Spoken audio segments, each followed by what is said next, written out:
Hey folks, let's get right into it. We're talking Tarzan Beyond from Alien Books, written by, and I have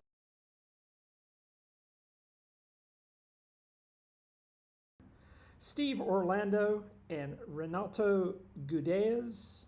Gudez, not sure how you pronounce it, and I apologize. So this book, and I'm familiar with Tarzan. I can't say I've ever read any of the Agorapagos books, but I did read some of the 70s Tarzan from DC. It reimagines Burroughs' heroes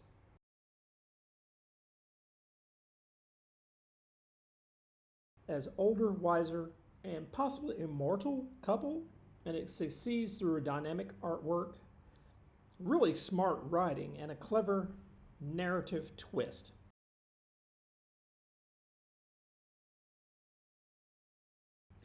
Orlando balances the heavy lore with modern action. Tarzan and Jane are portrayed as equal, brilliant, and a protective team rather than one carrying the other. And the book brings in a character hunting for secrets of immortality and adds fun, high-stakes edge to the jungle setting. Very happy with it. The artist delivers a clean, contemporary character designs and intense action layouts. Very different from the 70s books I remember, and I believe that was Joe Kubert who was the artist there. Very different look, but a lot more tone to the artwork, coloring and getting some depth to it.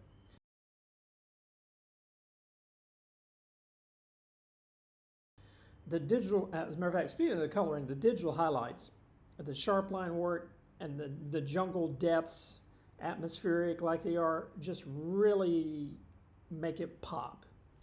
And the twist ending, at least of the first issue, Jane does this thing where she has this independent scheme to trick the villain rather than just playing the damsel.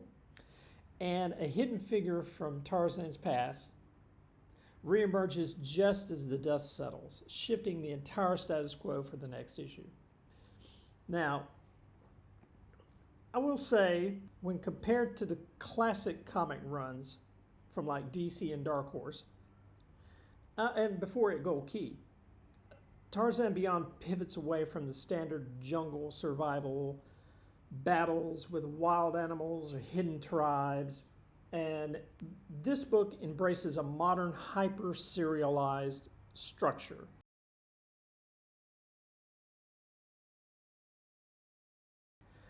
That looks to expand on Burroughs' deep lore. The classic run, you had a lot of self-contained, high-action issues where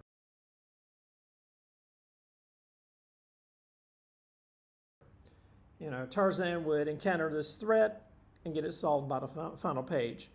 This run looks to have, at least for me, a slow burn plot structure that dedicates significant space to building this alternative universe and its mechanics and character motives. And instead of merely policing his personal jungle territory, an older, wiser Tarzan looks like he's using his long life, vast wealth, and resources to safeguard global flora and fauna.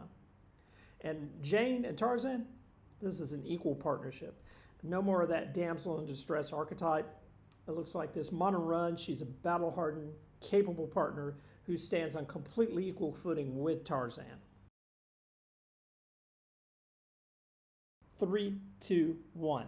The book subtly modernizes character designs, ditching iconic elements like the simple loincloth for practical contemporary shorts, which reflects a shift towards modern visual sensibilities, I should say.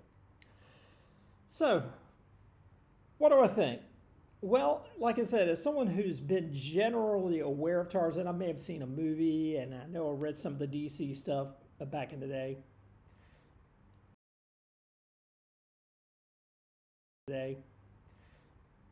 Very much a modern take, refreshing.